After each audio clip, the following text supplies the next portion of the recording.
Olá, estudantes do nono ano da Escola Municipal Edgar Torres. Sejam bem-vindos a mais uma aula de arte com o professor Ricardo Paes. Hoje estudaremos sobre arte e meio ambiente. Bons estudos! Nesta aula, veremos a arte como geradora de reflexões sobre o meio ambiente. E quando falamos nessa expressão meio ambiente, é bom saber que não estamos falando a respeito somente de ambientes naturais, como florestas, matas nativas, rios. Meio ambiente é qualquer lugar em que haja vida, como os espaços urbanos, grandes ou pequenos. Portanto, no decorrer dessa aula, o objetivo é que você possa relacionar as práticas artísticas às diferentes dimensões da vida.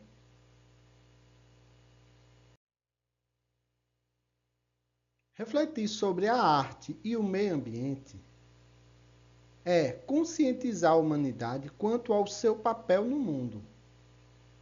E se tratando de um importante assunto como é a preservação do meio ambiente, muitos artistas em vários períodos fizeram e ainda fazem arte a fim de denunciar, por exemplo, o mau uso do solo, o desperdício, o desmatamento e as inúmeras agressões do homem à natureza.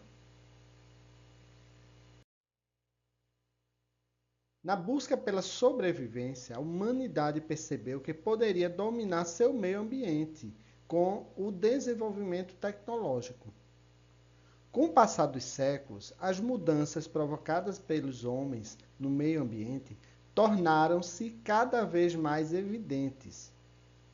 Algumas dessas mudanças, no entanto, são consequências de uma interferência sem controle, que provoca o que chamamos de desequilíbrio ambiental. Quando falamos em meio ambiente e em preservação, não podemos deixar de pensar sobre a reciclagem. Muitos materiais que jogamos no lixo podem e devem ser reciclados.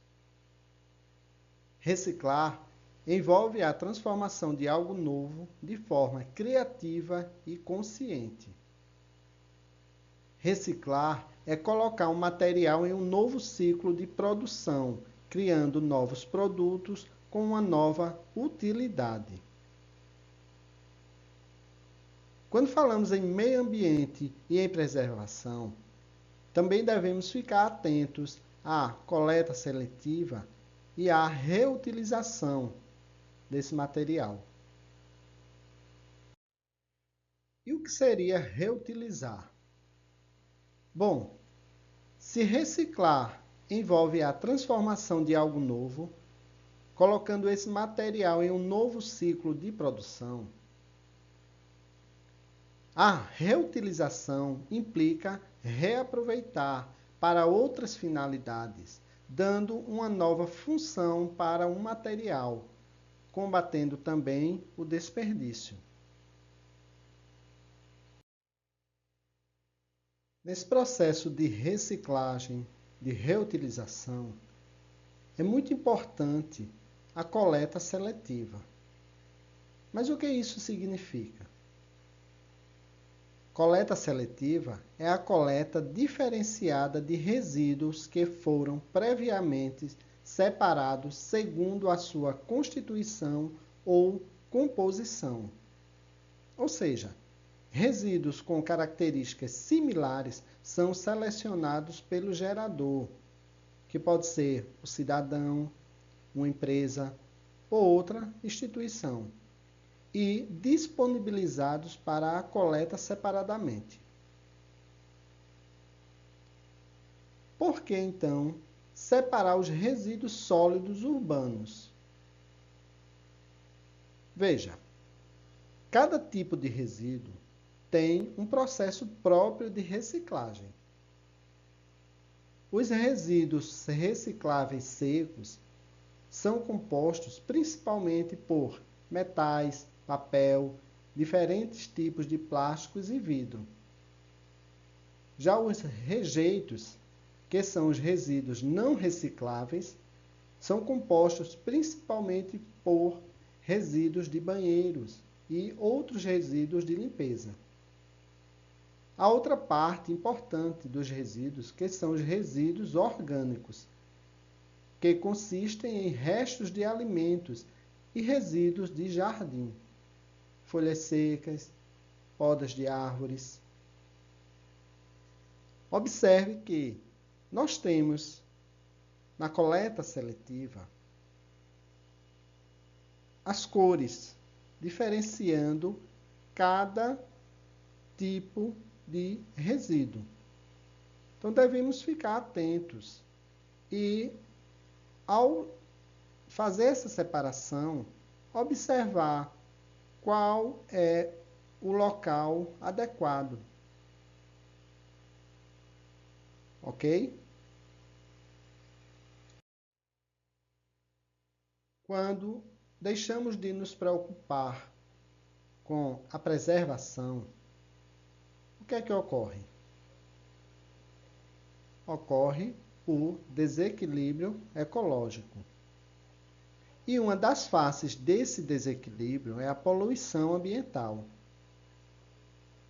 que é uma ação destrutiva do homem sobre o seu meio, com a contaminação de rios, mares e atmosfera por meio de resíduos liberados pelas indústrias, por exemplo.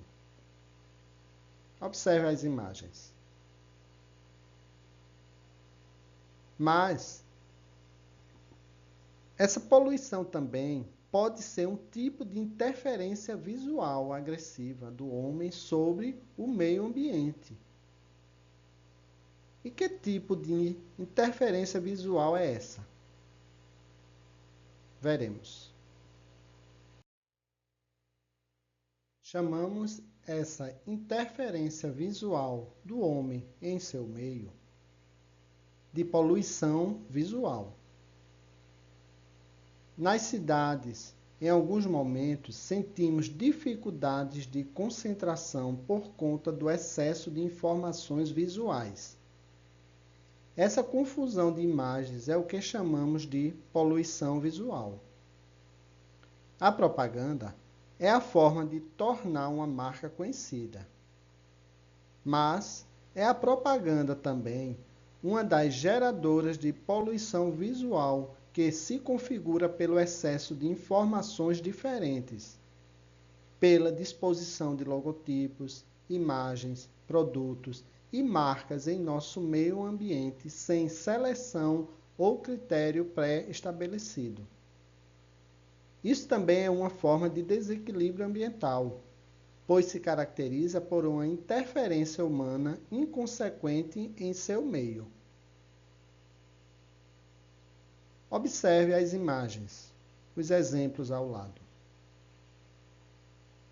Nós temos aqui exemplos de um desequilíbrio que afeta também as áreas verdes, pois árvores ou pequenas matas, por exemplo, são substituídas por outdoor ou outros tipos de placas publicitárias. Em alguns casos, até a mobilidade das pessoas é prejudicada, pois a grande quantidade de placas e cavaletes nas calçadas atrapalha os pedestres e, às vezes, até o trânsito.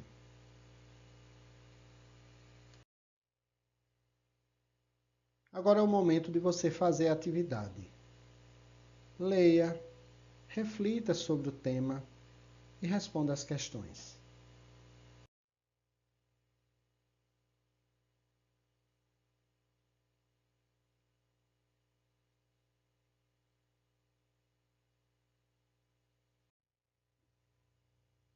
Chegamos ao final da nossa aula. Mas antes de encerrar, vocês viram que com a reciclagem e a reutilização, os artistas produzem trabalhos belíssimos, como por exemplo, as obras de arte do artista plástico brasileiro Vicky Muniz, que vimos nas imagens do primeiro slide. Ou também o artesanato com fibra e com a reutilização de materiais. Quem sabe você não se interessa pensando no meio ambiente e começa a produzir arte. Ok? Desejo um ótimo final de semana. Fiquem com Deus e até a próxima.